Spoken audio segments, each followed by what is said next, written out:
Aquí comienza Diálogo de Fe y Salvación. Un programa que pretende establecer una conversación permanente entre la Biblia, palabra de Dios, y la cultura de hoy. Diálogo de Fe y Salvación.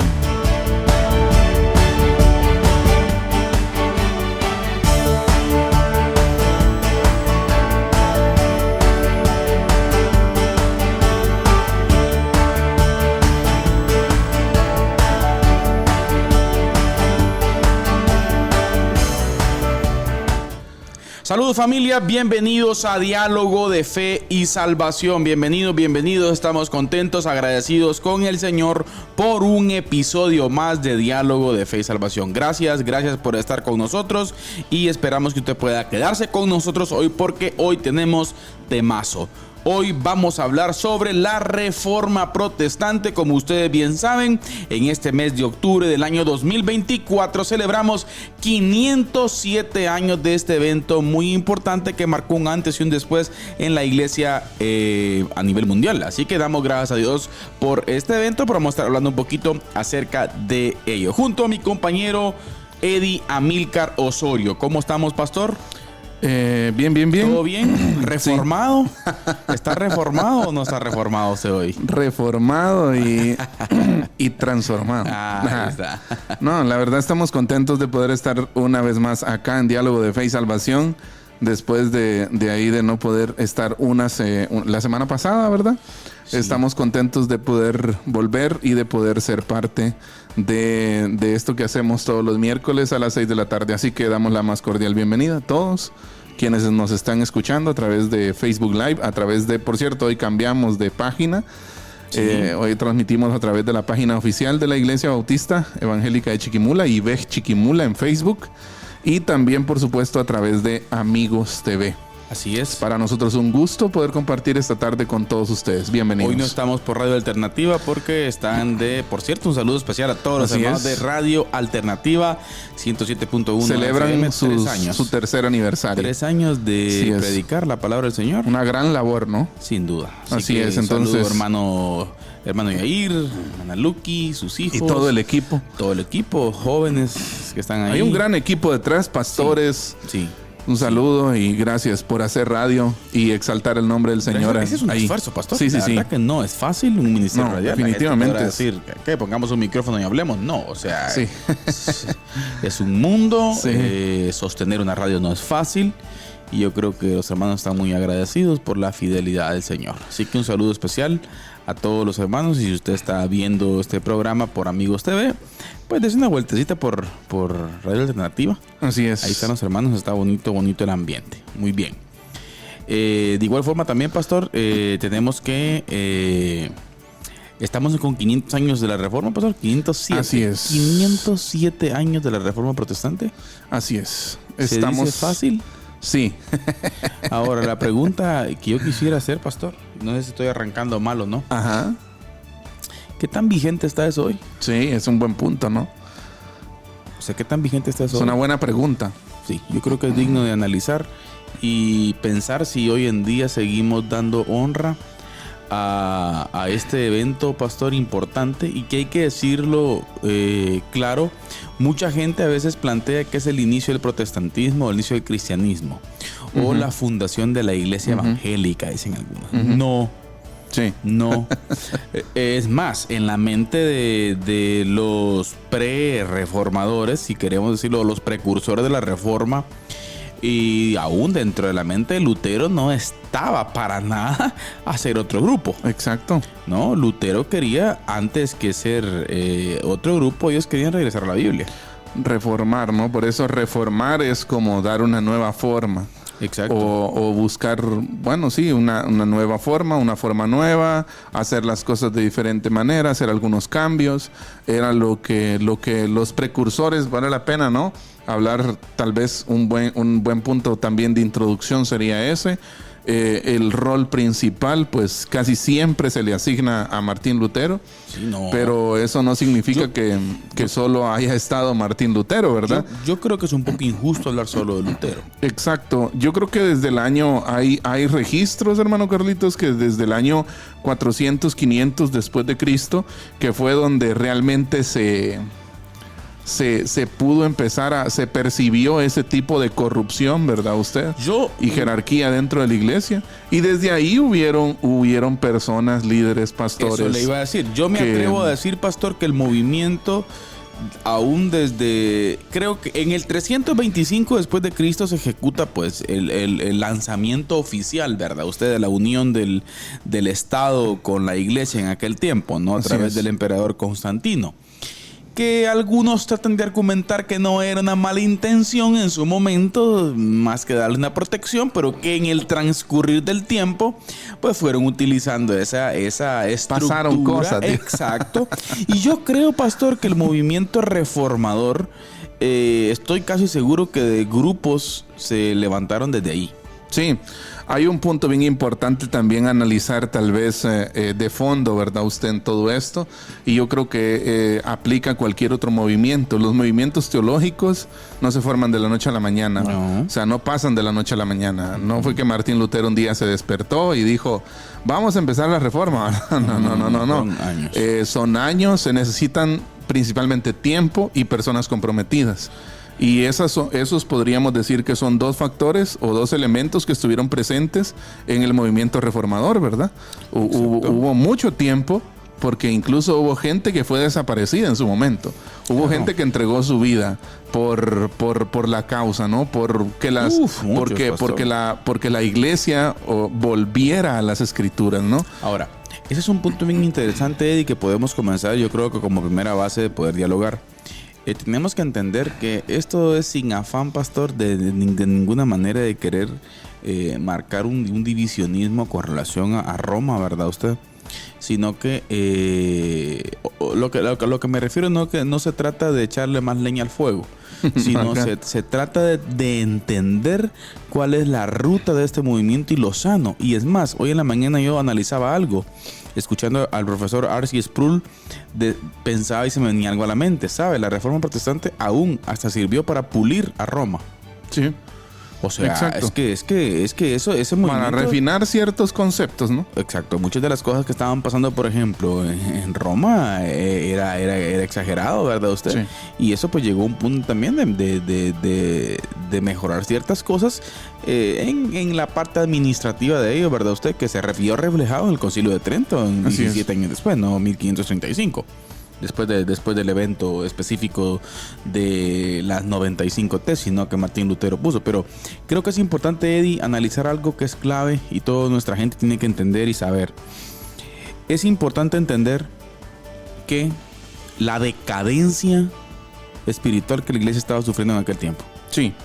O sea, el proceso de decadencia, pastor, hablemos de los primeros 3 siglos de la iglesia, donde la iglesia se perfiló como la defensora, pastor. Los padres apologistas, los padres de la iglesia, los padres teólogos, escribieron, defendieron, armaron, trabajaron los concilios, el concilio de Nicea, por ejemplo, en aquel tiempo, para enmarcar específicamente las doctrinas importantes del cristianismo, porque venían siendo atacadas. Sí, así es. Pero específicamente ahí se ve cómo, al tomar el poder, a la iglesia entrar al poder político de aquel tiempo, que tiene que ver con el Imperio Romano, fue cambiando el asunto, ¿verdad? Exacto. Y la iglesia comenzó a tener otra posición.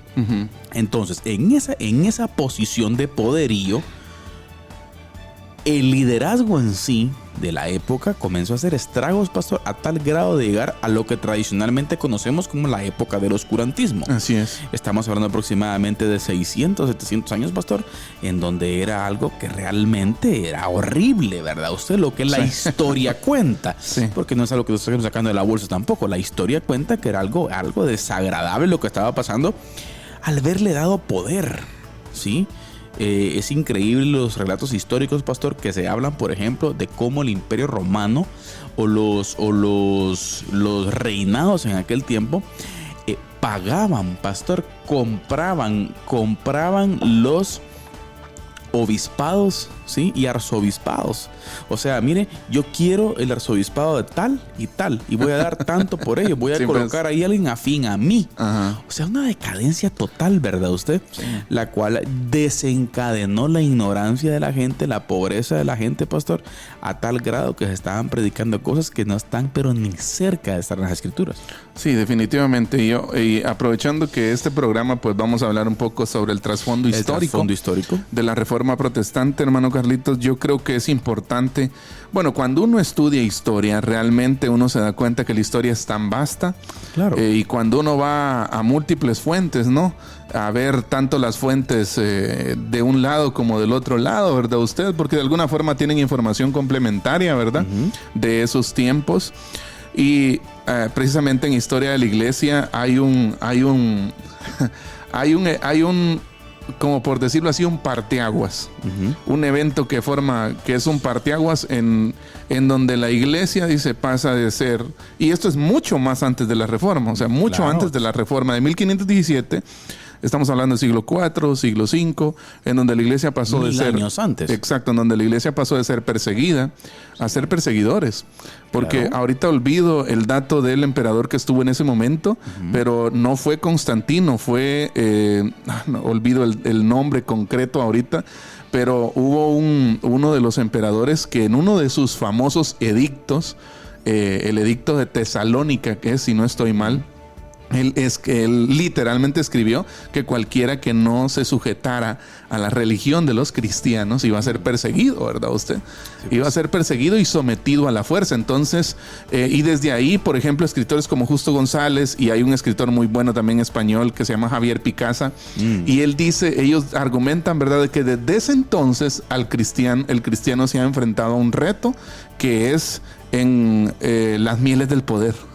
Ya, las mieles del poder, porque en un momento, dice, la iglesia fue vista como los más pobres, ya, porque la mayoría que conformaban la iglesia en neotestamentaria y post-neotestamentaria fueron gente pobre, gente en condiciones muy precarias, pero luego veíamos al emperador entrando en andas a la iglesia. Ya, entonces esa miel entre el cristianismo y el poder fue algo que siempre le trajo problemas a la iglesia. Y si le queremos hacer una aplicación bíblica a esto, pastor, podríamos decir que tiene que ver con perder de vista la cosmovisión bíblica. Exacto. La cosmovisión del reino de los cielos, las implicaciones del reino de los cielos desde la perspectiva Nuevo Testamento, que es lo que enseñó Jesús con relación al poder, por ejemplo. O sea, que es lo que el Señor explicó claramente. Eso, o sea, el peligro total radica, mire, pastor, y creo que fue la cumbre, o si queremos decir, el clímax. El clímax de la decadencia total fue, escuchen esto, el clímax de la decadencia total fue dejar a un lado las Escrituras. Correcto. Y de hecho, por eso desde entonces, desde el siglo IV, siglo V, nosotros vamos a encontrarnos con personajes que siempre estaban abogando por volver a la Escritura. Algunos nombres como Pedro Baldo, por ejemplo, con los valdenses. Y que, por cierto, los valdenses fueron quemados por querer volver a la Biblia. Y Pedro Baldo era un comerciante, era una persona que de alguna manera pues también tenía sus maneras, ¿verdad? Como nosotros decimos hoy en día. Pero es clave entender que desde entonces hubieron ese tipo de personas, como por ejemplo Pedro Baldo. Hay uno que también se menciona que fue precursor, un famoso italiano, ¿no? Girolamo de Savonarola, y varios personajes que fueron surgiendo ahí y que de alguna manera sus voces fueron apagadas. Pero a mí me llamaba la atención que Juan Hus fue uno de los que John Wycliffe, exacto. Ellos fueron unos de los nombres que circulan ahí, ¿no? Como precursores. Pero precisamente hay un tipo profecía en pre-reforma, ¿verdad? Usted, de Juan Hus. Exacto. De que, cuando lo quemaron, ¿verdad? De que él dijo, porque Hus, si no estoy mal, quiere decir cisne. Exacto. Ya, y él en su momento, yo estaba leyendo que él dijo, aquí donde soy quemado hoy, o donde estoy siendo muerto hoy, algo así fue su expresión. En Kiev, si no estoy mal. Algo así, fue en una de las capitales de la era medieval, ¿verdad usted?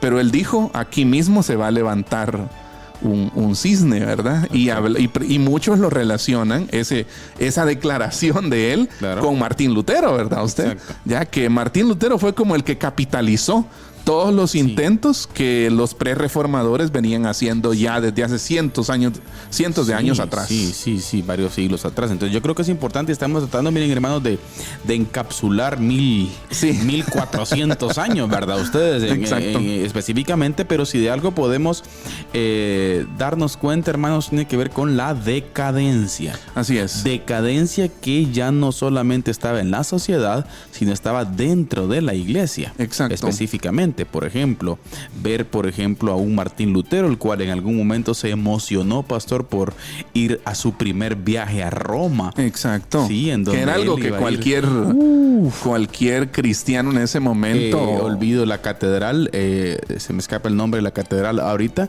pero una catedral famosísima, ¿verdad usted? En donde ellos llegaban, había una escalinata famosísima, de miles de peregrinos iban ahí y tenían que subir hincados la escalinata diciendo un Padre Nuestro, o dependiendo de la cantidad de Padre Nuestros que ellos quisieran, hasta llegar al final. Pero lo que llamaba la atención es de que Lutero en ese tiempo se daba cuenta, por ejemplo, de que los obispos y arzobispos de aquel tiempo, pastor, convivían con prostitutas. Exacto. En los templos. Habían, y se dice, ¿no?, que habían hasta burdeles para los curas, ¿no?, para los padres. Y todos los peregrinos que llegaban. Exacto. Entonces, Roma, no olvidemos que Roma era la capital del mundo, ¿no, pastor? Y precisamente, fíjese que algo por ahí, pastor, citando a Michael Reeves, él escribió un libro que se llama El corazón de la Reforma Protestante, y me llama la atención que él cita por lo menos 4 antecedentes relevantes de la Reforma. Ahí le va el primero: la autoridad de los líderes católicos. Claro. ¿Ya? Que prácticamente no era una autoridad bíblica, sino que era un autoritarismo opresor, esclavizante, ¿verdad? Y hasta cierto punto político, religioso. Exacto, con fines políticos, con intereses políticos detrás de, porque había manipulación, yo diría que hasta un tipo de extorsión en ese movimiento, claro, ¿verdad? Usted pre-reforma, ¿verdad? Es interesante, fíjese, Eddie, y creo que hay que analizar esta parte. Estamos hablando de 1400, pero en realidad una decadencia. El oscurantismo, algunos lo catalogan que comienza en el año 1000. Sí, 1000, pero venimos viendo en el transcurrir de los siglos, pastor, que cómo la decadencia se va profundizando más. Exacto. O sea, vemos, por ejemplo, las cruzadas. O sea, ¿en qué momento? O sea, es que yo quisiera saber en qué momento encontramos base bíblica para venir y a través de espada someter a la gente e imponer a Cristo. Sí. O sea, ¿me entiende? Por eso, mire, hermano Carlitos, yo creo que vale la pena sentarnos a reflexionar sobre la historia. Claro. Porque se han cometido grandes crímenes, grandes errores en el nombre de la cruz, en nombre de Jesús, con un aval bíblico, ¿verdad usted? Ya, o sea, entonces, por eso es que vale la pena conocer la historia, reflexionar y no volver a cometer los mismos errores. Y esos grandes errores históricos repercuten en resultados terribles, por ejemplo, como por ejemplo hoy en día la gran cantidad de islamismo que hay en el mundo. Correcto. O sea, ¿a partir de qué? O sea, ¿a partir de qué el Islam? Déjeme contarle que el Islam era una minoría, pero insignificante allá por el 500, 400 después de Cristo. Sí. Pastor, hoy en día es la segunda religión más grande del mundo. Exacto. La pregunta es ¿por qué? Exacto. Porque a ese grupo minoritario ¿lo quisieron matar en nombre de Jesús? Sí. O sea, mire a dónde va la decadencia. ¿Sí? Es peligroso. Yo creo que ahí podemos ir haciendo los puentes también, pastor. Una conexión. De qué importante es reflexionar sobre si las escrituras están siendo nuestra base o las opiniones personales de liderazgos religiosos. Correcto. Sí, o sea, y mire, siguiendo la línea que nos cita Michael Reeves, él dice: como una vez el Imperio Romano había considerado a Roma como su madre y el César su padre, ahora el Imperio cristiano, porque prácticamente era un imperio, ¿verdad usted?, de la iglesia, todavía parecía ver a Roma como su madre y al sucesor de Pedro como padre o papa. como tradicionalmente se le dice, o pontífice, o sumo pontífice, ¿no? Hubo una extraña excepción a esto, la Iglesia Ortodoxa Oriental, por ejemplo, ¿verdad? Sí. Ya se apartó de la Iglesia de Roma del siglo XI, estamos hablando del año 1100, ¿no? Aparte de esto, todos los cristianos reconocían a Roma, la mayoría, y al Papa como sus padres irreemplazables. Oiga. ¿Ya? Y sin el padre pontífice no podría haber iglesia. Sin la madre iglesia no podría haber salvación. Esas eran las cosas que se predicaban. Entonces es cuando el Papa es considerado como el vicario de Cristo, o el que está en lugar de Cristo. El representante. El representante de Cristo. Cuando sí tenemos un vicario, pero es la iglesia. Claro. La iglesia es la iglesia vicaria, ¿no? Claro, y en este caso, si queremos ir más a fondo, el Espíritu Santo, ¿no? Exacto. Usted que es el que está. Y el Espíritu Santo guía a la iglesia, ¿no? Exacto, que está entre nosotros. Pero es interesante eso, mire, en ese sentido, como estamos hablando de la autoridad de los líderes religiosos, a veces se referían a ellos como las 7 arterias del cuerpo de Cristo, a través de las cuales la sangre vital de la gracia de Dios era distribuida. Imagínese usted, fue por medio del bautismo que las personas, generalmente como infantes, eran admitidas por primera vez en la iglesia para experimentar la gracia de Dios. Sin embargo, la misa era lo que realmente era lo central en todo el sistema del cuerpo de Cristo. Sí, pues. Ya, porque en la misa el cuerpo de Cristo sería sacrificado nuevamente delante de Dios, ya en el tema de la Santa Cena, ¿no? Y aquí es un punto importante. O sea, la pregunta es, ¿en qué momento eso se consideró bíblico? Exacto. O sea, miren los resultados de la decadencia. O sea, y yo creo que hoy en día pasa, pastor. A veces hacemos cosas las cuales pensamos que son bíblicas porque son tradicionales, pero yo creo que tenemos que analizar muy bien si en realidad son o no son bíblicas, pastor. Así es. Si reflejan o no las prácticas y el desarrollo de la iglesia del Nuevo Testamento. Correcto. O sea, la iglesia neotestamentaria, la iglesia que el Señor respaldó de gran manera, no al principio. Entonces, yo creo que eso es clave, Eddie. Es clave. ¿Por qué? Cuando vemos eso, usted mencionaba, por ejemplo, algunos aspectos desde la perspectiva religiosa de liderazgo. Ahora, pero pensemos en la predicación pública. Ajá. Hablemos un poco de la predicación pública, que dentro del contexto histórico fue otro detonante por la Reforma Protestante, ¿verdad usted? Tiene que ver con, por ejemplo, la venta de indulgencias. Y a eso iba, que ese era el segundo distintivo o el segundo antecedente histórico relevante. Es interesante, mire, pastor, cómo en aquellos tiempos, cito las palabras del profesor R.C. Sproul, ya existían aún banqueros. Mire qué interesante este dato. ¿Sí? Y uno de los vicerreinatos en Alemania fue a Roma queriendo comprar ciertos arzobispados. Y el arzobispado más importante era el arzobispo de Maguncia. El que ponía Maguncia mandaba. Sí, pues. Mire qué interesante. Y se peleaban los vicerreinatos, le voy a decir así, ¿verdad usted?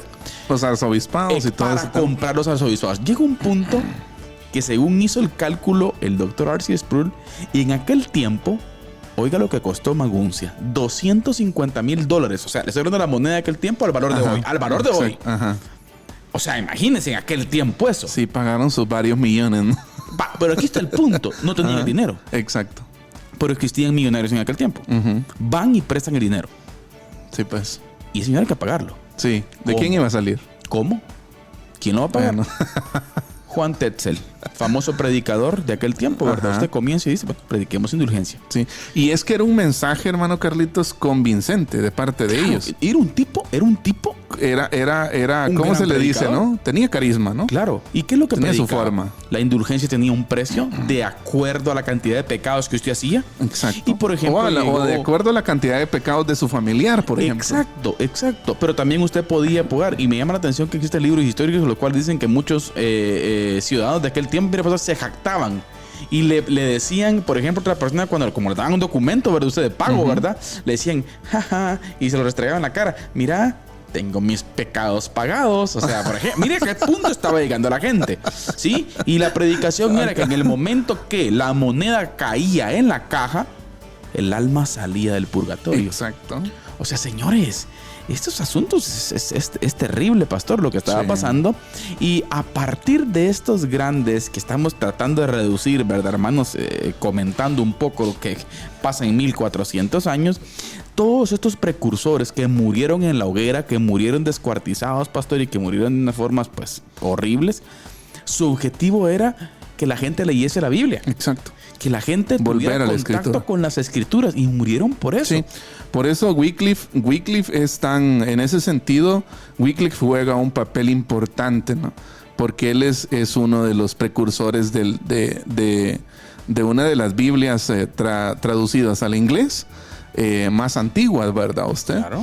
Entonces, y en ese sentido también cuando Lutero traduce el Nuevo Testamento al alemán, eso jugó también un papel muy importante, ¿verdad usted? Sí. Porque de ahí la historia dice que parte de esas traducciones pues hasta sirvieron para educar a la gente, ¿no? Claro. Para enseñarle a leer a la gente, ¿ya? Porque entonces ya ellos tenían, bueno, ya se hizo un poco más, ¿cómo se le dice a eso? Democratizar el acceso a la Biblia, ¿verdad? ¿Ya? Democratizaron el acceso a la Biblia. O sea, todos tenemos acceso. No solo el clero, que era lo que se mencionaba, ¿no? O lo que se enseñaba, que quienes tenían acceso a la Biblia y a aprender de la Biblia, a leer la Biblia, a interpretar los textos, era nada más el clero, ¿no? Exacto. Eran nada más los señalados o los elegidos por la iglesia católica. Exacto. En ese momento, ¿verdad? Cosa, pastor, lo cual pues llega al punto de que la gente comenzó cada vez más a alejarse, a tal grado de que aún esta decadencia también llevó a permear una idea o pensamiento en la sociedad en general, la cual decía que era peligroso que vos como laico querrás interpretar la Biblia. Sí. ¿Ah? Porque podés acarrear juicio por decir cosas que Dios no dice. Exacto.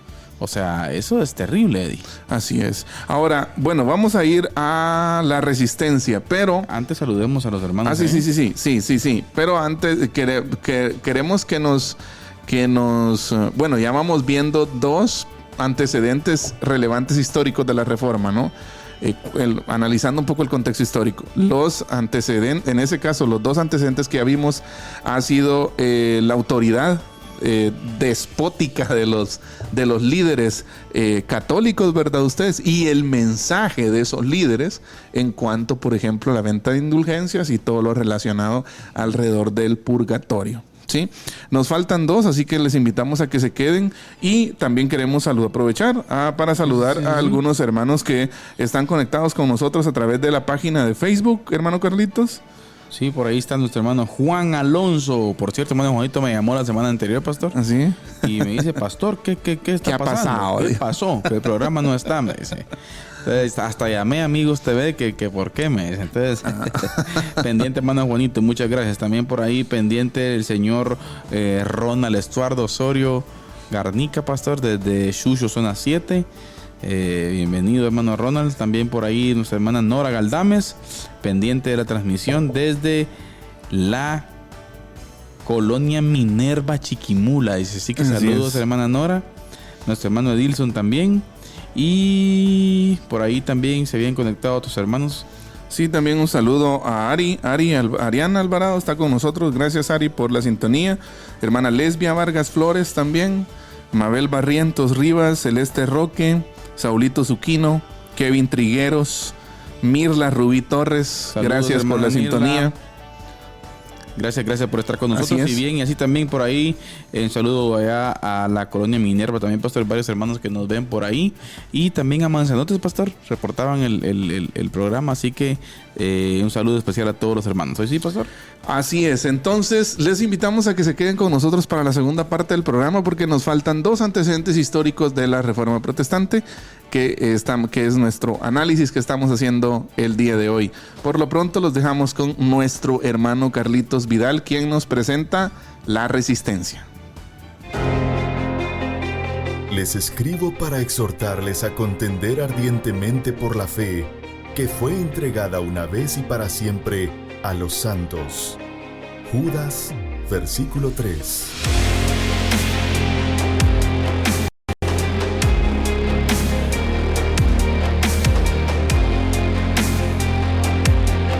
Diálogo de Fe y Salvación presenta La Resistencia.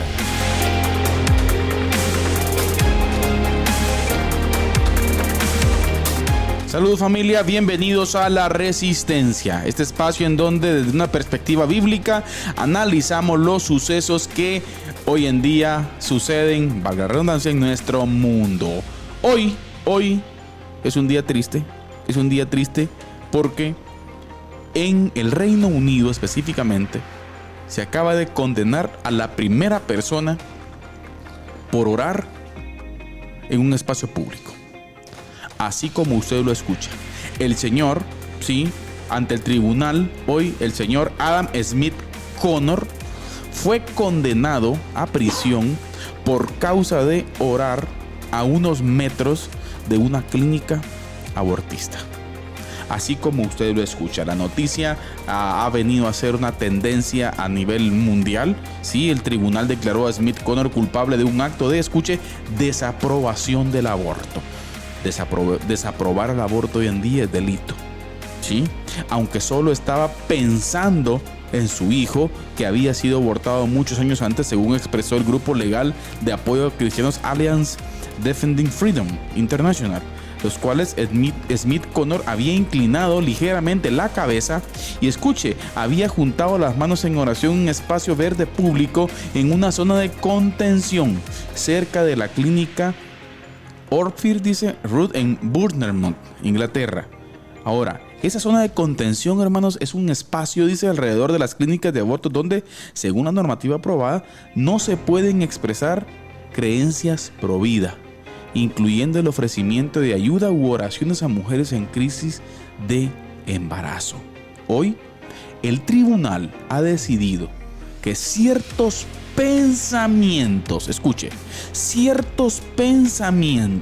silenciosos pueden ser ilegales en el Reino Unido. Señoras y señores, estamos avanzando hacia una decadencia terrible en la sociedad contemporánea. Es necesario que la iglesia, aquí todavía en Latinoamérica, que hasta cierto punto todavía estas situaciones no han avanzado, la iglesia esté despierta, la iglesia esté atenta, porque la ola va a llegar de estos problemas que hace muchos años comenzaron a darse en Europa. En Latinoamérica también tienen el principal objetivo de implantarlas. Y qué triste que hoy en día usted vaya a prisión por orar para que un niño no sea abortado, por orar para que a una mujer le vaya bien en su embarazo, por orar por una mujer que tenga problemas en su embarazo, por orar por una mujer que probablemente llegue con problemas existenciales con relación a problemas matrimoniales. La oración, un bien para la humanidad, que un cristiano pueda tener la acción de orar por alguien para un bien, que eso hoy en día sea catalogado como delito, es símbolo de decadencia y de tristeza, apreciados hermanos.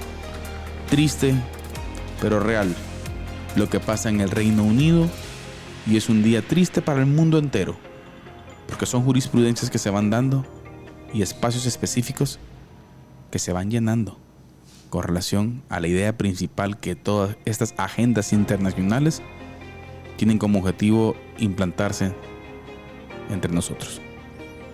Que Dios nos dé sabiduría y que Dios nos dé la gallardía y el valor para hablar cuando sea necesario. Familia, esto fue La Resistencia, pero no nos dejemos llevar por el desánimo ni por el temor. Recuerde usted, Cristo Jesús reina hoy. Que Dios les bendiga. Les escribo para exhortarles a contender ardientemente por la fe que fue entregada una vez y para siempre a los santos. Judas, versículo 3.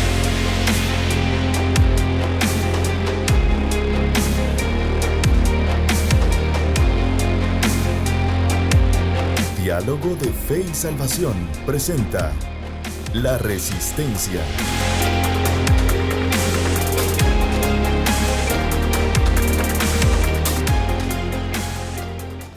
Bien, hermanos, estamos de vuelta. Muchas gracias por seguir con nosotros y por supuesto también muchas gracias al Pastor Carlitos ahí por la resistencia, actualización sobre lo que está pasando, ¿no? Sobre este tema, sobre la policía del pensamiento, dice alguien por ahí. Terrible, pastor. Sí. Y mire que el tipo no habló. Exacto.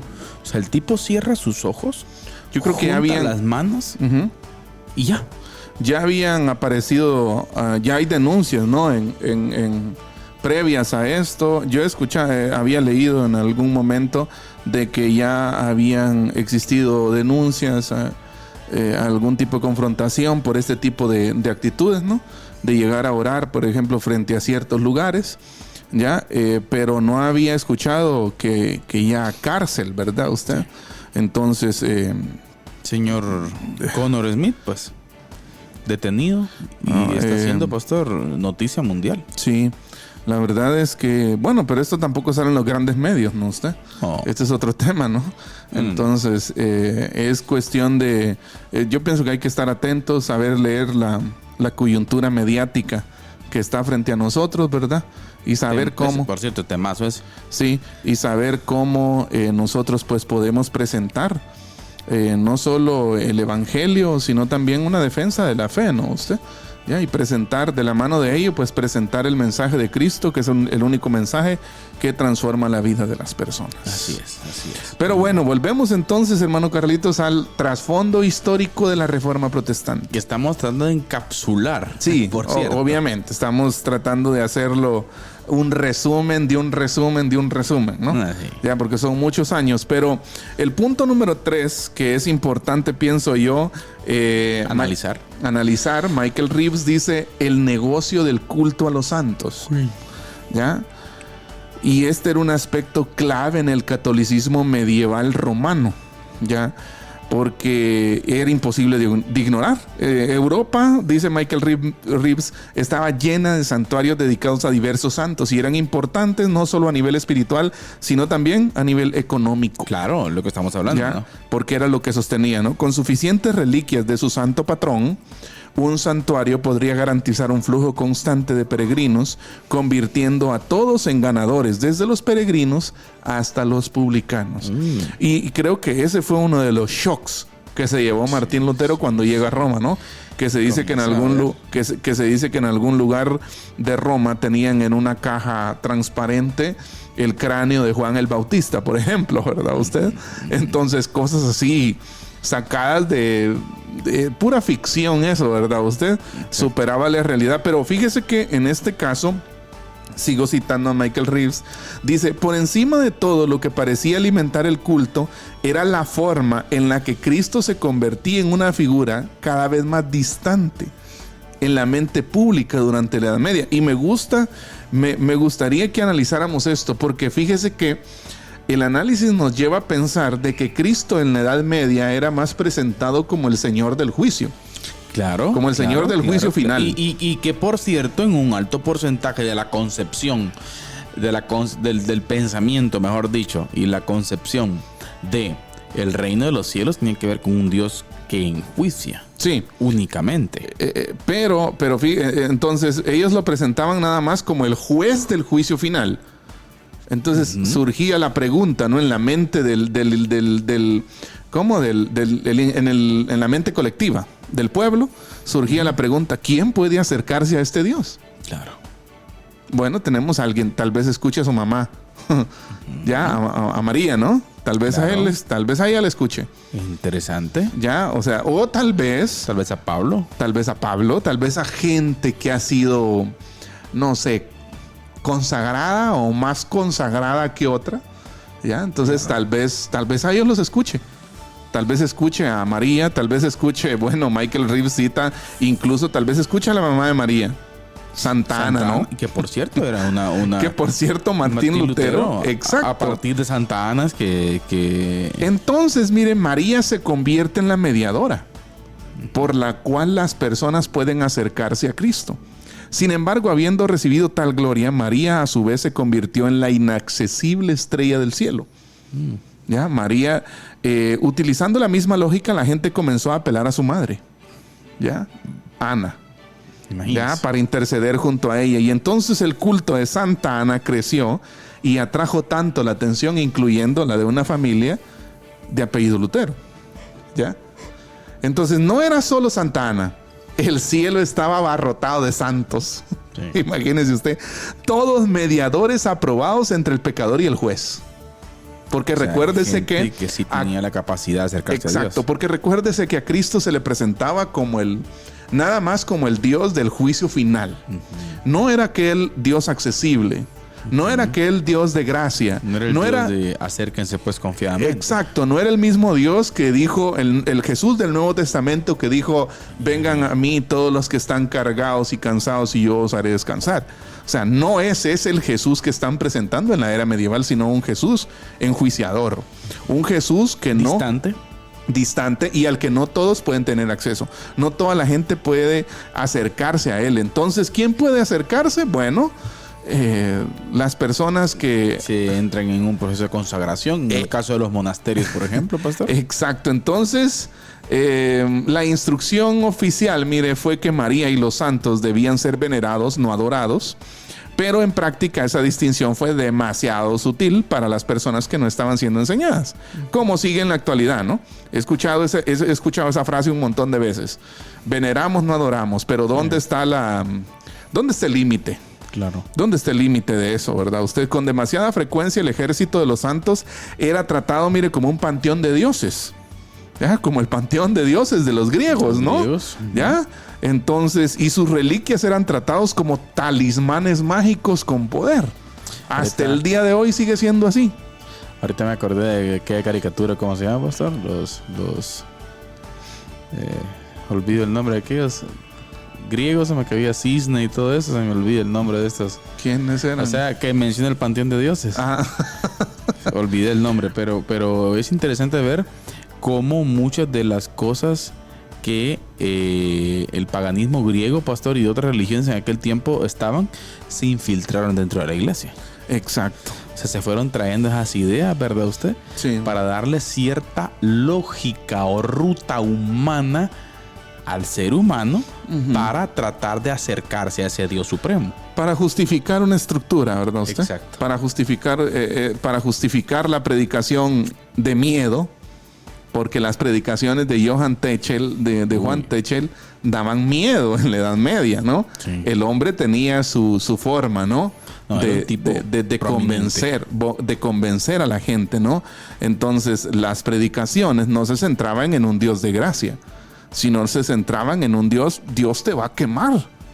¿Ya? Y tu familiar está sufriendo. Exacto. Y no queremos con esto, hermano Carlitos, quitar la parte de que Dios es juez. Obviamente Dios es juez. Pero el mensaje del Evangelio, como en otro momento lo hemos dicho, el mensaje del Evangelio es un mensaje de gracia con una nota de juicio. Amén.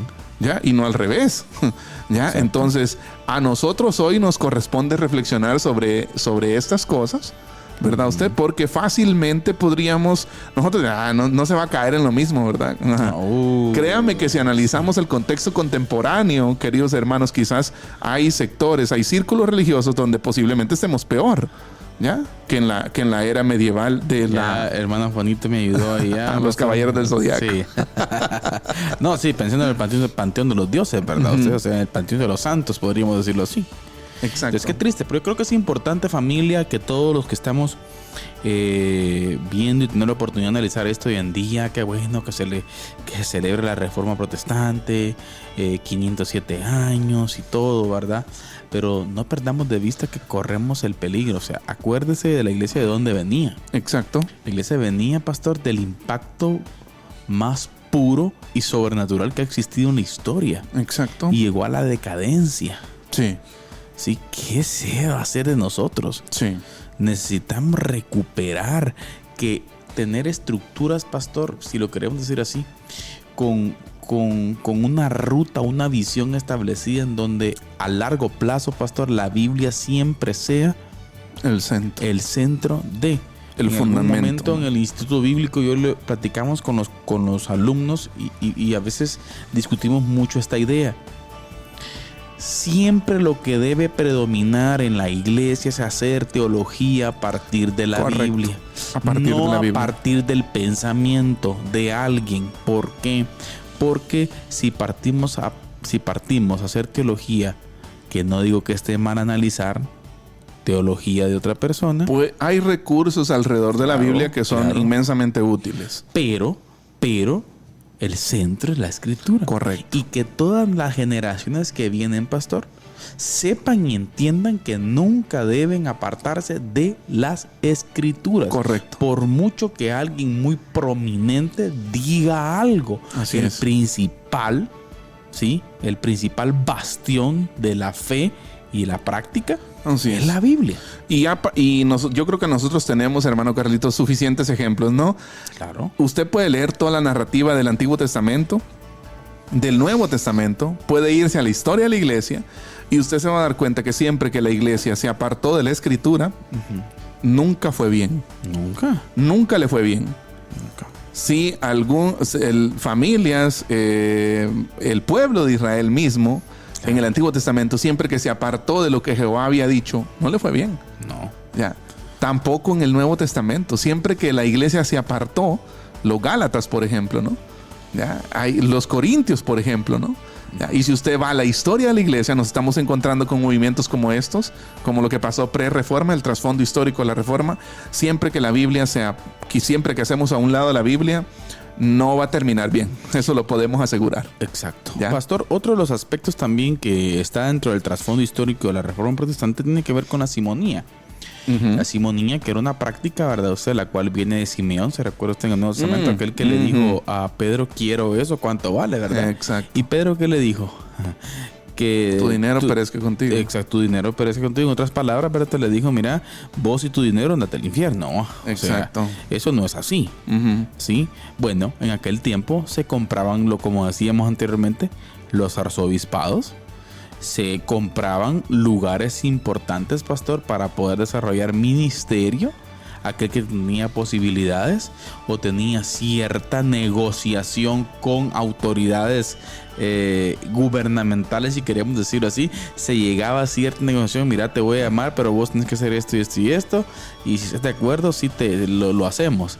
O sea, todo tenía un nivel, pastor, de poderío, en donde el poder real del reino de los cielos no existía. Sí, no se veía. No estaba. Estaba oculto detrás de la jerarquía religiosa opresora que tenía la iglesia, ¿verdad usted? Exacto. Entonces, hemos visto hasta el momento 3 antecedentes relevantes históricos de la Reforma: la autoridad de los líderes católicos, el mensaje que predicaban respecto a las indulgencias y al purgatorio, el negocio del culto a los santos y, de último, el papel, escucha esto, didáctico de las imágenes. Claro. Y de hecho este es un argumento que también lo da Justo González en Historia del Cristianismo, de que hay un momento en la historia de la iglesia, digamos así, la iglesia tuvo mucha influencia en el arte. Claro, ¿no? Claro. Vemos bastante arte antiguo influenciado mucho por la Biblia, por el cristianismo. Por cierto, es el que terminó casi que quedando. Exacto, pero en las iglesias de antes del siglo III, siglo II, siglo IV, empezaron a aparecer algunas imágenes, dice Justo González, ¿verdad usted? Y que en ese momento fueron usadas de forma didáctica. Ya, o sea, ¿por qué? Porque gran parte de la población no podía leer, ya. No tenía acceso a una alfabetización, ¿verdad usted? Entonces se enseñaban ciertas verdades, ciertos principios a través de imágenes, ¿verdad? Pero como vuelvo al punto, cada práctica necesita ser evaluada conforme el paso del tiempo. Ya, porque la línea se fue borrando. La línea se fue borrando y llegó un momento en que las imágenes ya no eran algo didáctico. Claro. Ya no eran algo didáctico, sino que eran algo para lucrar. Ya. O sea, me llama la atención eso, fíjese, que hay prácticas, lo voy a decir así, que empezaron bien. Sí. Si se quiere decir así. Empezaron bien. Arte O eclesial. sea, estábamos viendo y digo yo, bueno, de acuerdo a los datos históricos, ¿verdad? No tenían una cañonera, ¿verdad? Pero tenían arte, tenían una pintura en cerámica, en las pinturas de ese entonces, ¿no? Entonces, el predicador ejemplificaba ciertas verdades, ciertos principios a través de esas imágenes. Pero por la falta de reflexión y por el ánimo de lucrar, Esto se fue borrando la línea fácilmente, ¿verdad? Usted con el paso de los años y hasta el punto de cómo estaba en la Reforma Protestante, ¿no? Literalmente el tema de las imágenes es un negocio hasta el día de hoy. Sí. Hasta el día de hoy nosotros vivimos cerca, ¿no? De un centro del catolicismo centroamericano, ¿no? Claro. Esquipulas, ¿no? Usted. Claro. Y déjeme decirle que cualquiera que va a Esquipulas se da cuenta que parte de la economía de Esquipulas se mueve en parte por eso. El movimiento que genera la basílica. El movimiento que genera la basílica, el mercado de artesanías. Y si usted va al mercado de artesanías, casi no venden artesanías tradicionales en otro sentido, sino algo que tenga que ver o que esté ligado estrictamente a la religión católica romana, ¿verdad? Usted. Entonces, eso también es un punto de quiebre, ¿no? El tema de la excusa de seguir usando imágenes con fines didácticos y pedagógicos, pero que con el tiempo se perdió y que pasó a ser un tema de idolatría. Exactamente. De igual forma, pastor, creo que es importante también analizar un poquito de cómo el excesivo poder que sin ningún argumento bíblico los liderazgos de aquel tiempo tenían. O sea, era algo sumamente, pastor, exorbitante, a tal grado que cuando el papa de turno decía algo, pastor, era que Dios había hablado. Sí, y precisamente ese es uno de los puntos también importantes. Hay varios, digamos así, como si usted quisiera decir, vamos a enumerar las tres causas, ¿no? De la Reforma Protestante. Una de esas causas tiene que ser quién gobierna la iglesia. Claro. ¿Cómo debe ser el gobierno de la iglesia?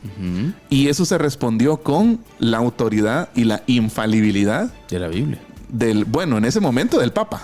Sí, y la respuesta es de que solo la Biblia. Solo la Biblia, solo la Escritura, ¿no? Exacto. Pero también, por ejemplo, el tema de la salvación. ¿Cómo puede el hombre ser salvo?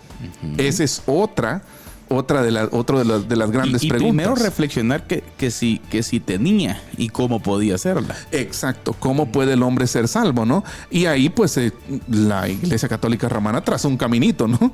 Ya haciendo esto, comprando esto, pagando aquí, haciendo esto, vos vas a ser libre y tu familia también, ¿verdad? La Reforma responde con solo Cristo, solo la fe y solo la gracia. ¿Sí?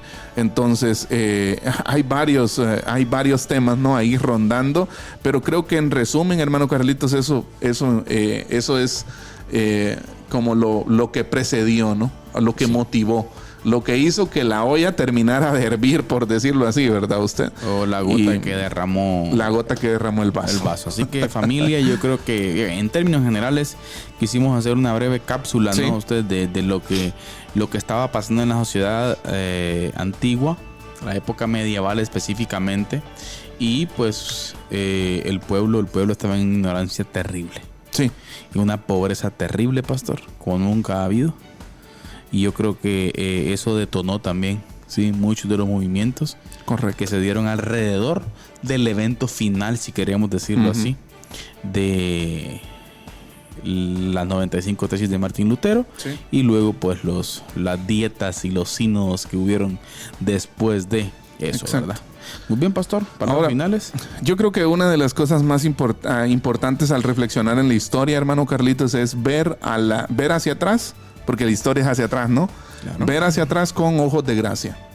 Porque esos reformadores también tienen uno de sus baches, claro, en todos los sentidos. Claro. En sus postulados teológicos. No son perfectos. Exacto. Entonces hay que ver la historia con gracia.